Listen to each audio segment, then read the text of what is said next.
When it comes to talking about overeating, weight, and healthy eating habits, the challenge lies in how deeply personal and complex this issue is. No matter how much expertise someone may have, be it from studying nutrition, working as a dietitian, or being a fitness enthusiast, the truth is that understanding the root of someone's eating struggles requires more than just technical knowledge. It's not as simple as calories in versus calories out. Our eating habits are influenced by layers of genetics, hormones, psychology, gut health, and life experiences. This multifaceted interplay is why, even with a mountain of resources online, many still wrestle with overeating and weight management. Let's begin with something fundamental. Overeating is not merely about a lack of discipline or self-control. Instead, it's often tied to deeper signals our brains send, signals that sometimes overlap, misfire, or lead us to habits that don't align with our health goals. One reason experts suggest strategies like eating 6 meals a day, for example, is to keep metabolism consistently active. This approach argues that smaller, regular meals prevent the body from going into storage mode, where it holds on to calories as fat because it's unsure when the next meal will come. Protein plays a starring role here. It's the nutrient that keeps you feeling fuller for longer, quelling cravings and stabilizing energy. Yet, contrary to this structured approach, there's another school of thought: eat only when you're hungry. While simple in theory, this idea gets complicated in practice because many of us no longer recognize true hunger signals. We eat out of boredom, habit, or even thirst because the hypothalamus, the brain's regulatory hub for hunger, thirst, and stress, often confuses these signals. Here's where things get fascinating.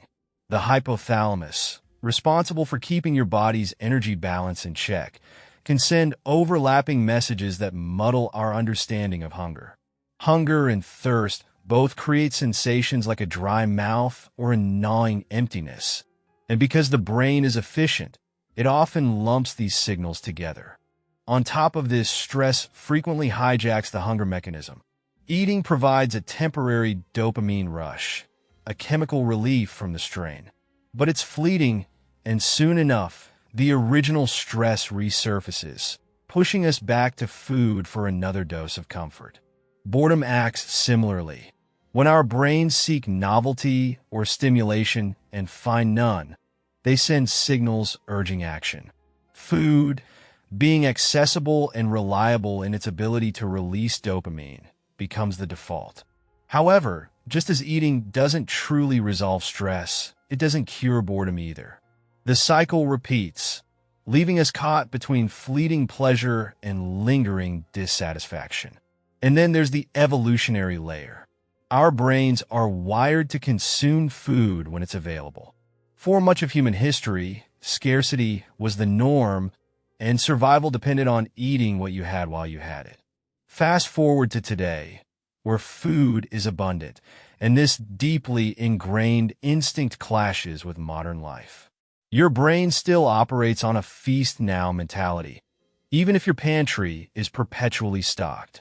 This is why restrictive diets, particularly those that focus on extreme calorie cuts, are not only unsustainable but counterproductive. The brain interprets these diets as a starvation event, ramping up cravings for high-calorie foods to save you. Eventually, the willpower driving the diet collapses under the weight of biology, and the binge that follows feels inevitable. Layered over all of this are genetic predispositions. Variants in genes like FTO and MC4 can make some people more prone to overeating or slower metabolisms. These genetic traits, while influential, are not destiny.